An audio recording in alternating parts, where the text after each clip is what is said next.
My girlfriend said she needed time to discuss something important and would be ready soon, but I got impatient. Ended our relationship without explanation.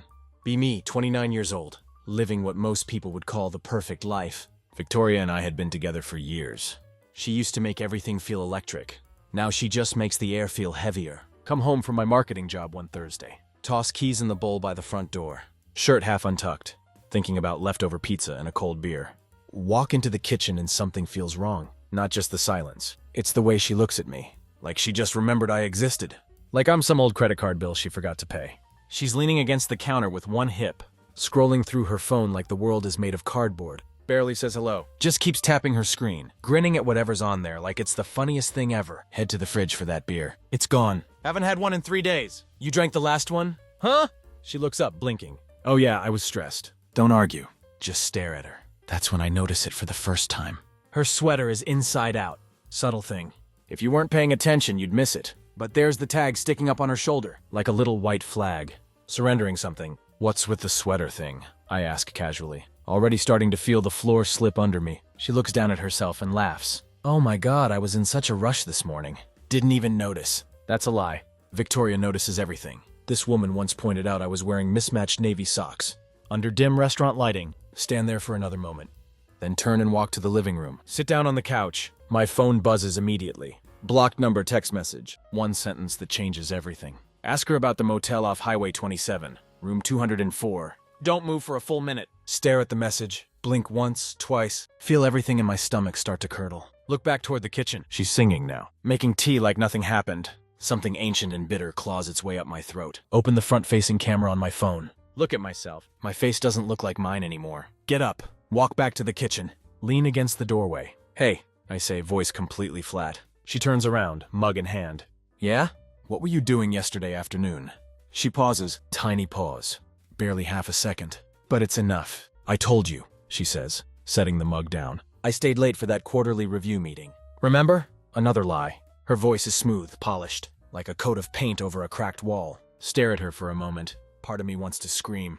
Want to grab that mug and hurl it across the room. Instead, I just nod. Right, quarterly review meeting. Go upstairs. She doesn't follow, doesn't ask why I'm being quiet. That's new too. Sit on the edge of our bed.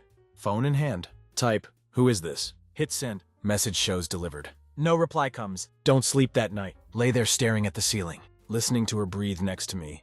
Even her breathing annoys me now. Soft, measured, fake somehow. Stare at the ceiling fan spinning overhead. Realize something that hits me like a truck. I don't want to know the truth. I need to know it. Because whatever has started is already moving.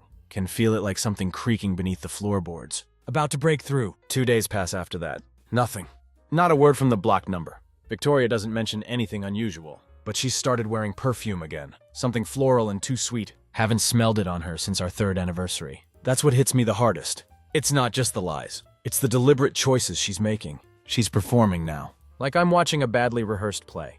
She doesn't even care if I believe her anymore. Friday morning comes. Leave for work early. Don't actually go to the office. Drive straight to the motel on Highway 27. It's uglier than I expected. Paint peeling everywhere. Half the letters in the sign are burnt out. No security cameras in sight. No receptionist visible anywhere. Step into the tiny lobby. Guy behind the counter doesn't even look up from his crossword puzzle. Keep it simple and direct. Room 204, I say. Was there a woman checked in there Tuesday afternoon? Long dark hair, blue jacket, black SUV. Guy squints at me suspiciously. We don't give out guest information. Pull a $50 bill from my wallet. Slide it across the counter slowly. He looks down at the money. Takes the bill without smiling. Yeah, he says finally. She was here for a couple hours. Left alone though? Alone. That's the kicker word that hits me. Alone could mean absolutely anything or nothing. Walk back out to the parking lot. A silver minivan pulls in right beside me. Guy steps out. Tall, wearing sunglasses. Business casual outfit. He doesn't notice me standing there, but I recognize him immediately. Nathan from Victoria's work. He doesn't go to the lobby. Walks straight around the building. Like he knows exactly where he's going. Follow at a safe distance. He goes up the exterior steps. Knocks on the door to room 204. Door opens immediately. Victoria standing there. Not wearing a jacket. Not wearing perfume. Not wearing anything except a towel. And a smile that doesn't belong to the woman I married. She pulls him inside so fast. Door barely catches the latch properly. I don't move. Don't speak. Don't breathe. Just stand there in the shadows beside the stairwell. Tasting rust on my tongue. Fists clench so tight my nails break skin. Minutes pass like hours. Finally walk back to my car. Don't cry. Don't scream. Don't punch anything. Just drive. Take back roads randomly. Loop through neighborhoods I don't recognize. End up parked outside a CVS pharmacy at 1 in the afternoon. No memory of how I got there. Sit there staring through the windshield, thinking about all the times she said, "I'd never do that to you." All the times she made fun of people who cheated. All those righteous conversations about trust and loyalty. Finally get home later that day. She's already there waiting. Hair still damp from whatever she was doing. Wearing that floral perfume again. The scent hits me like a slap. She kisses me when I walk in. "Long day," she says casually. I nod back. "Same here." "We should get Chinese takeout tonight," she suggests. Gives me that smile. I smile back at her. No, I'm not going to say anything yet. Not today, anyway. Need time to process this. But more importantly, need time to plan. Because I'm not going to let her walk away from this. Not with a smile on her face. The next morning, I start my own little game. Victoria's in the kitchen when I come downstairs. 2 cups of coffee on the counter like always. Mine with a splash of almond milk. Hers black and sweet as usual. But she doesn't see me watching her. She's smiling at her phone again. Not scrolling, not typing, just smiling at whatever's on the screen. When she notices me standing there, she jolts slightly and flips the screen down. "Morning, babe," she says too quickly. "Didn't hear you coming down." Kiss her cheek like nothing's wrong. Don't say a word about the phone thing. Want her to feel safe and relaxed? Want her to think she's still getting away with it? That afternoon I call a locksmith. Guy shows up, quiet and efficient. Changes the garage door code. Changes the front door locks. Changes everything that matters. Tell him it's a surprise anniversary present. He smiles like he doesn't believe me, but keeps his mouth shut professionally. Slip him an extra 20 to keep it that way. Then I set up the cameras, one hidden in the living room clock, one tucked inside the guest room lamp, one carefully placed in the bookshelf facing the hallway, and one in our bedroom, because if she's going to keep bringing lies into our home, I'm going to let the truth live there too. Saturday comes around. She says she's going to the spa with her girlfriends. Normally, she'd ask if I wanted to do something together. This time she barely makes eye contact. "You don't mind, do you?" she asks, checking her makeup in the hallway mirror. "Of course not," I tell her. "You deserve to relax and unwind." She blows me a kiss and leaves, carrying a gym bag that doesn't have a single towel in it. No robe either. Watch her drive off from the window. Go back inside and wait exactly 1 hour. Then pull up the camera feed on my laptop. She comes back with him. With Nathan. They don't even speak on the way inside. He just wraps his arm around her waist. Like he's done it 100 times before. She laughs as she unlocks our front door. Whispers something in his ear. Audio doesn't catch what she says, but her smile says everything I need to know. They kiss in our hallway, right underneath our wedding photo. I watch the whole thing from my car. Don't go back inside until midnight. She's already asleep when I get home. Doesn't hear me open the front door. Doesn't hear me walk through the living room. Her heels are kicked off carelessly near the couch. Doesn't hear me pick up her phone from the charger. Plug in the device I bought that afternoon. A data extractor I ordered online. Within seconds, I have access to everything. Photos, text messages, location data, times, dates, call logs, and a hidden folder full of videos. Don't watch them right now. Can't bring myself to do it. But I copy absolutely everything to my laptop. Then put her phone back exactly where it was. Quiet, precise, clean operation. Stand there in the dark beside our bed. Look down at her. The woman I built a life with. The woman who used to send me poetry when we were in college. The woman who once cried because I forgot our 8-month anniversary. Now she's sleeping like the world owes her peace. She has no idea what's coming. No idea what I've discovered. Because I'm not just going to confront her. I'm going to destroy the entire story she's written behind my back. By Monday morning, I have a complete plan. Every step is going to be deliberate and calculated. Start with Nathan first. I know his full name now. Nathan Collins. Know where he works and what car he drives, but now I know so much more than that. His home address, his wife's name Diana. They have a 2-year-old daughter. She's listed in his phone contacts as Home Blossom. Sweet nickname, right? Send Diana an anonymous package. Inside there's a burner flash drive and a simple note written in block letters. Your husband has been in my house while I was at work. Check the files on this drive. You deserve to know the truth. That's the first crack in their foundation. Don't stick around to watch it break apart. That night, Victoria comes home late again. Hair slightly damp like she just showered, wearing the same necklace I gave her for our 4th anniversary. Except she never wears that necklace anymore. Unless she wants to seem sentimental about us. It's a decoy move. She's dressing herself in our memories, trying to weaponize nostalgia against me. Sorry I'm late, she says. Not even looking up from her purse. Car trouble on the highway. Look out the front window. No rain, no wind, no storm. No reason for her to lie about this. But there she is anyway, slipping off her shoes like nothing matters. Need me to take a look at it? I ask casually. She hesitates for just a moment. It's fine now, just a sensor malfunction. Another lie delivered smooth and practiced. She goes upstairs to shower. Wait exactly 5 minutes. Then open my laptop and pull up the camera feeds. Check the motion alert notifications. In the guest room that used to be my home office. She'd taken Nathan in there again today. He stayed for a full 45 minutes. Then they left separately. Like they hadn't just desecrated every promise she ever made. Copy the video clip to a fresh drive. Label it with today's date. That's going straight to my lawyer. Not yet, but very soon. Spend the rest of the week gathering more evidence. Documents, messages, receipts, everything. Pull our joint bank statements from online.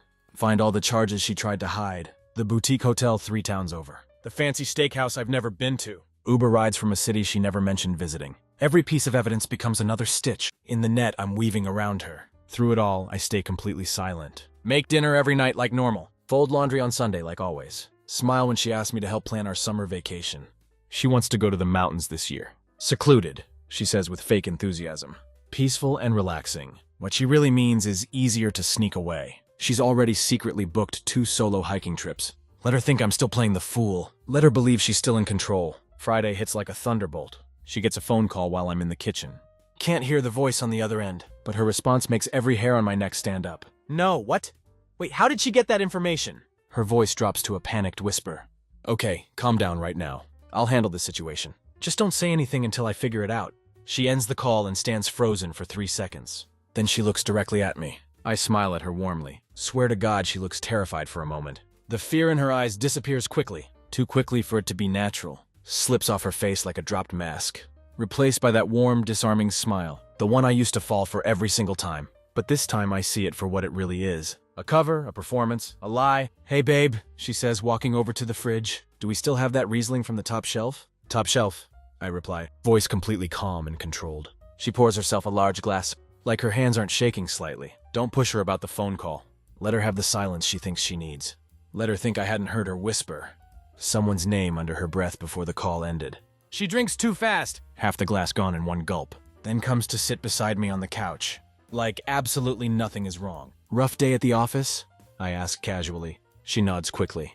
Just work politics and people being difficult. She can't even lie with creativity anymore. That's how I know she's completely off balance. After she goes to bed early claiming a migraine, I stay up late watching the camera feed. There it is again, clear as day. Her in the hallway, barefoot, pacing like a caged animal. On the phone again, whispering frantically. Can't hear everything through the audio, but I catch enough words to understand. She must have gone through your phone somehow, Nathan. No, I don't know how she got your home address. Just listen to me carefully. We need to shut this down completely. No more house visits ever. No more texting at all. No more anything until we figure this mess out. Don't need to hear any more than that. She's trying to contain the damage now. Trying to salvage the twisted little empire she built out of lies and betrayal, but it's already burning down around her. The next morning I pack a bag, not because I'm leaving permanently, because I want her to think I am. Sit her down at the kitchen table, calm, serious, completely detached. I need some time away, I tell her. Alone, just to clear my head and think. Her eyes widen immediately. Not sad, not surprised, just calculating what this means. Is this about us? She asks. Her voice is soft and breathy. Weaponized vulnerability. Don't even blink when I respond. No, this is about me. She doesn't argue with my decision. Doesn't cry or beg me to stay. Just nods like she understands something deeper. She thinks I'm running away from the problem. Leave the house that same afternoon.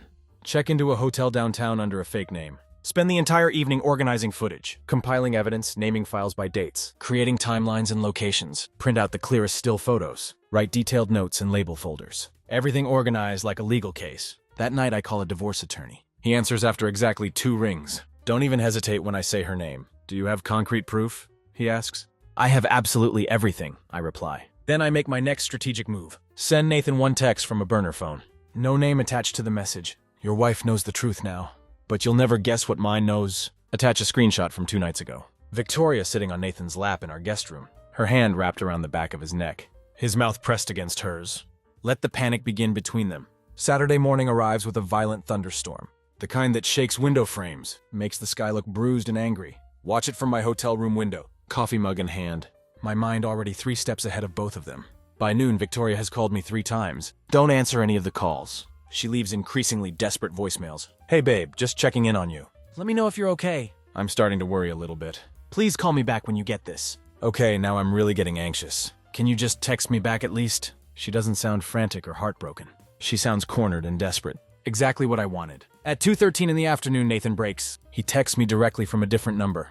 Who the hell is this supposed to be? Reply with 1 simple line. The man whose bed you've been sneaking into. He doesn't respond to that message. 10 minutes later, I get another text. This one from his wife, Diana. I don't know who you are, but thank you for telling me the truth. Short, cold, and absolutely final. Sit back in the hotel room chair, let that message hit me fully. Not because I feel good about it, but because it means the foundation is cracking. What they built together in secret isn't going to disappear into shadows anymore. It has faces now, names, screenshots, real consequences for real people. That evening I return home. Victoria's in the kitchen again. Same playlist on the Bluetooth speaker. Smell of something burnt lingering in the air. She looks up with red eyes, but there are no actual tears. "Where were you all day?" she asks, voice completely flat and accusatory. "I told you already, I needed space." She opens her mouth like she's going to accuse me, but stops herself mid-thought, then tries a completely different approach. "Look, I've been thinking about us." She pulls out a chair and sits down. "Maybe we should take a real break. Like an actual separation.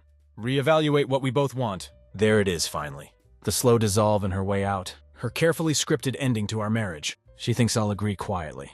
Thinks I'll take whatever dignity she left me and just disappear from her life. Nods slowly like I'm considering it. Okay, a break sounds reasonable. Relief flashes across her face like lightning.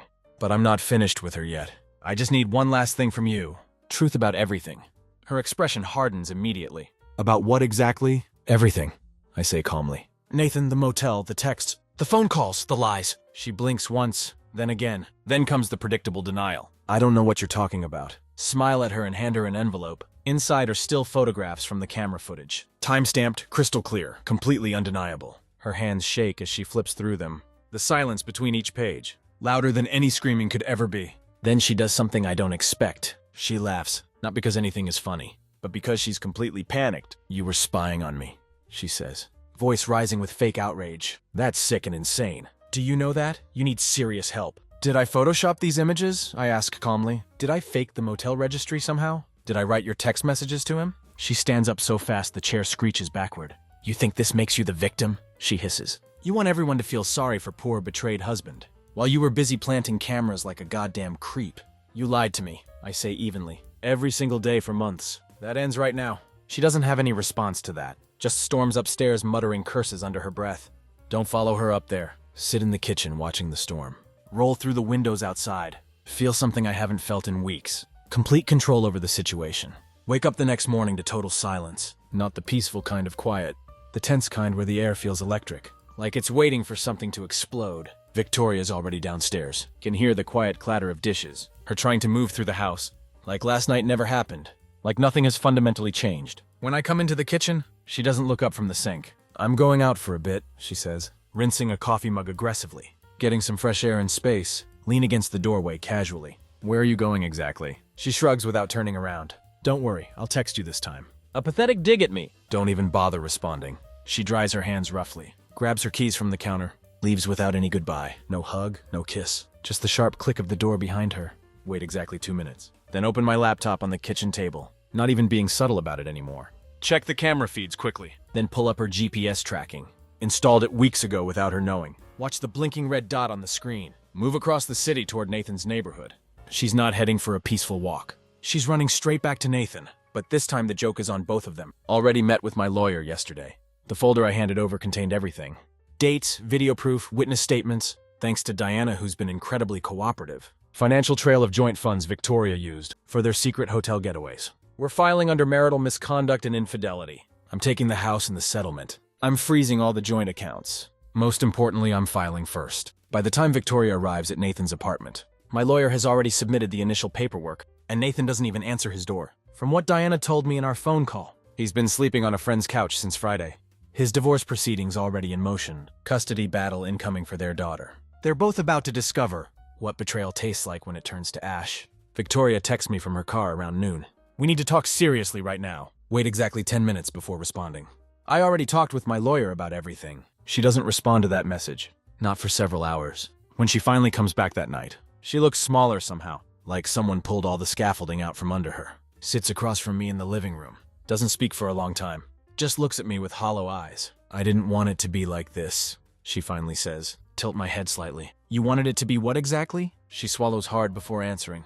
I didn't mean to fall for him. That's the first time she's admitted it out loud. No lies, no dodges, no fake tears. Just the raw ugliness of the truth. "Then you should have had the guts to leave me before you started crawling into his bed," I say. Not shouting, just completely done. She nods quietly. For the first time, she doesn't defend herself. Doesn't try to justify anything. Just asks, "So what happens now?" Stand up from the couch. "You'll get a call from my attorney tomorrow." I suggest you take it seriously, then walk upstairs. Leave her sitting in the house she betrayed, surrounded by the silence she created. Victoria doesn't come upstairs that night. Find her the next morning curled up on the couch, still wearing yesterday's clothes, mascara smeared under both eyes. For a brief second, the sight tugs at something in me, a shadow of the man who used to love her. But then I remember the footage, the messages, the motel room. The hesitation vanishes completely. Pour myself coffee in the kitchen, black, no sugar.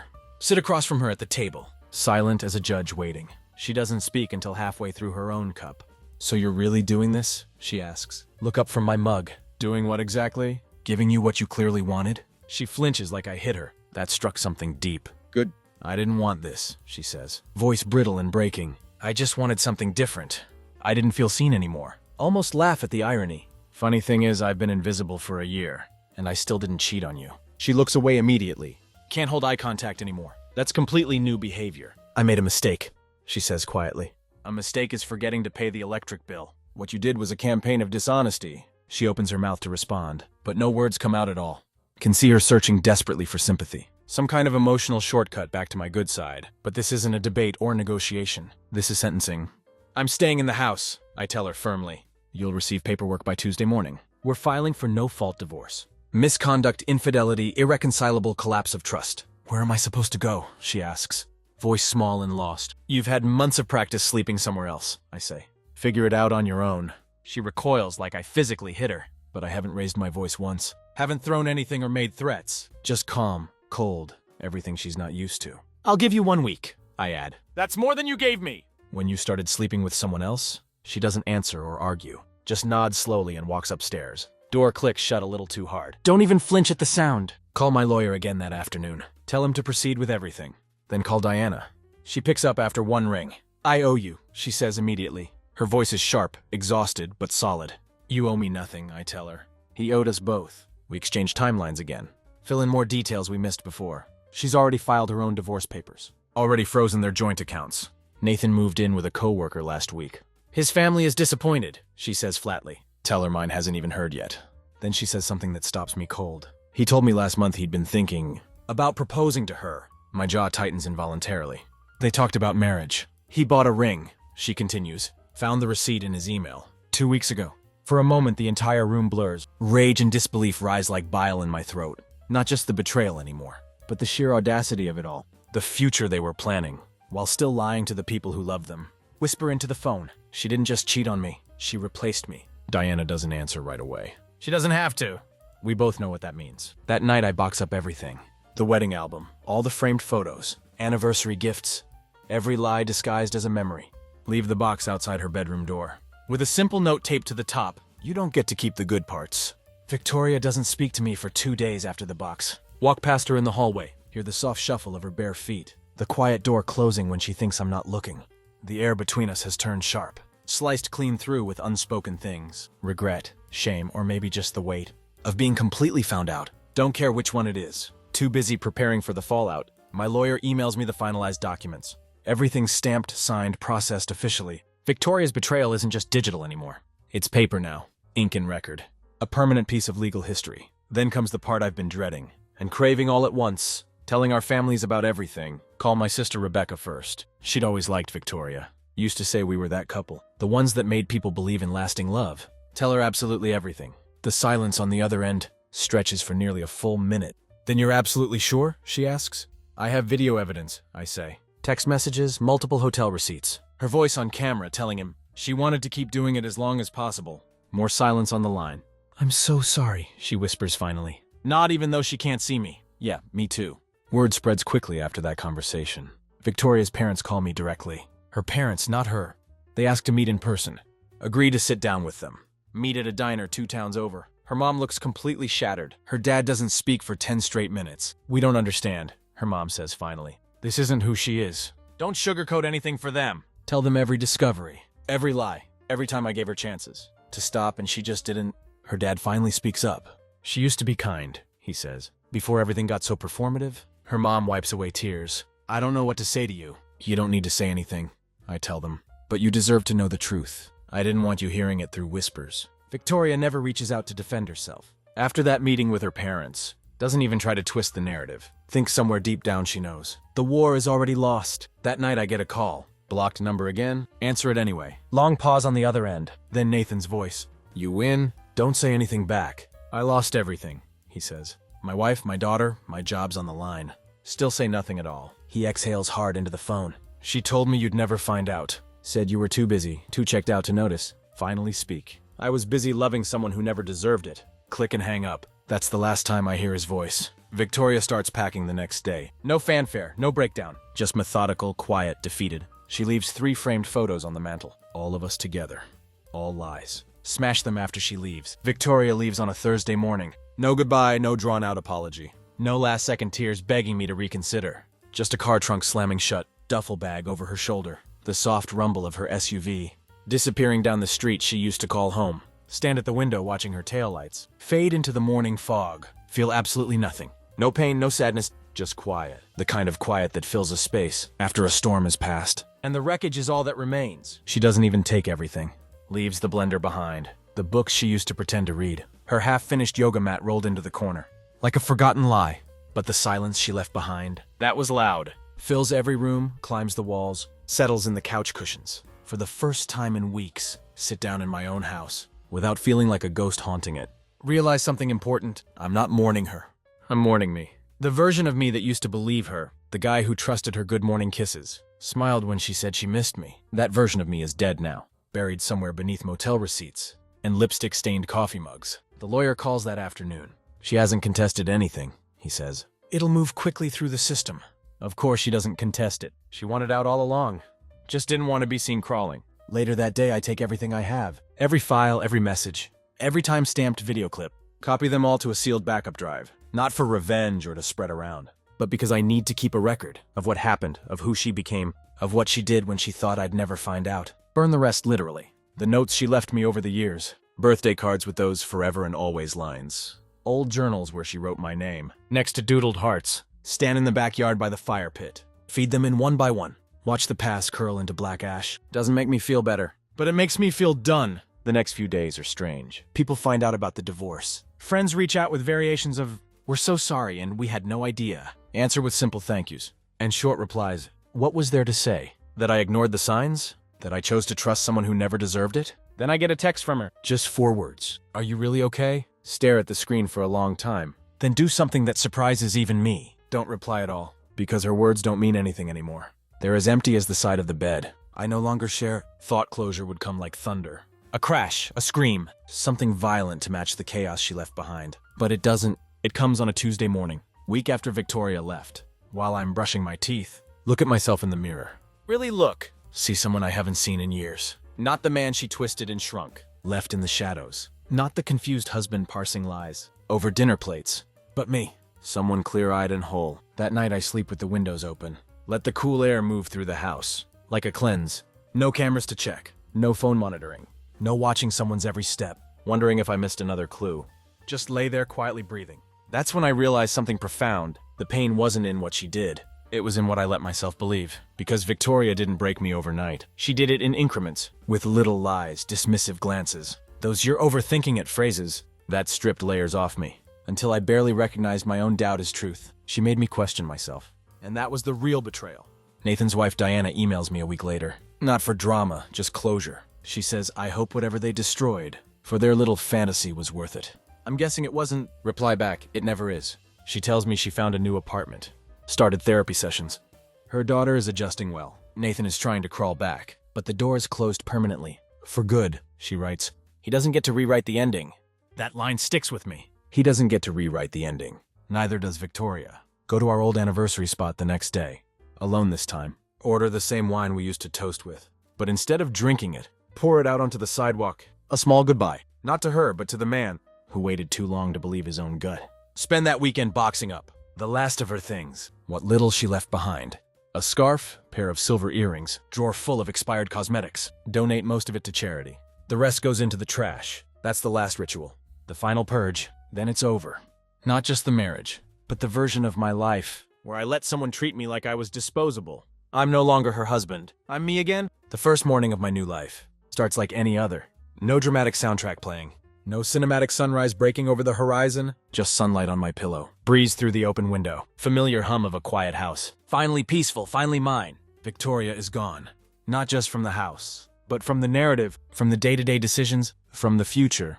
Her name no longer sits at the top of my mind. No longer drags behind every thought. Like a weight. That's the real victory. Not the legal win. Not the evidence I collected. Not even the fact that I dismantled her lies. Piece by piece. The victory is that I reclaimed myself. Changed the locks again. Not because I'm afraid of her return, but because I want to seal off that part of my life completely. She'd left fingerprints on everything. On the walls, the furniture. The patterns of my daily routine. But now I'm scrubbing them off. One ritual at a time. Start cooking again. Real meals, not the takeout I defaulted to during those hollow weeks. Paint the guest room a new color. Tear out the bed she used to lie in with him. Replace it with bookshelves. A leather armchair. A space for me. Friends start coming around more. People who had tiptoed through my grief. Now come with open arms. Real laughter, no pity. And me, I laugh too. Genuinely. For the first time in what felt like years. But the final closure comes unexpectedly. Get a letter in the mail. Not a text, not an email. A physical letter. Postmarked from a city 2 hours south. It's from Victoria. 1 page. Handwritten. No apology. No begging. Just a confession. She says she never knew why she did it. Only that she did. Says Nathan wasn't her future. That the thrill didn't last. That all the what-ifs she chased turned out to be empty echoes of a life she never actually wanted. At the end, she writes, "You didn't deserve any of it. But you deserve to know. I was never better than you. I was just smaller. Don't respond to the letter. Fold it carefully. Drop it into the fire pit out back. Watch it curl, blacken, and vanish. Not out of anger, but because I'm done keeping her words. They never meant anything when she said them to my face. Why should they mean anything now? Now the house is quiet, clean, free. And me, I'm not broken. I'm not bitter. I'm rebuilt. To anyone reading this who's been lied to, cheated on, used, and discarded, don't chase closure from the person who shattered you. You'll find it in the rebuilding. In the silence. In the calm after the truth. And when you do, you'll realize you never needed them to make you whole. They were the thing you had to survive. To get there. That's what I've learned. That's what I lived. And that's how I won.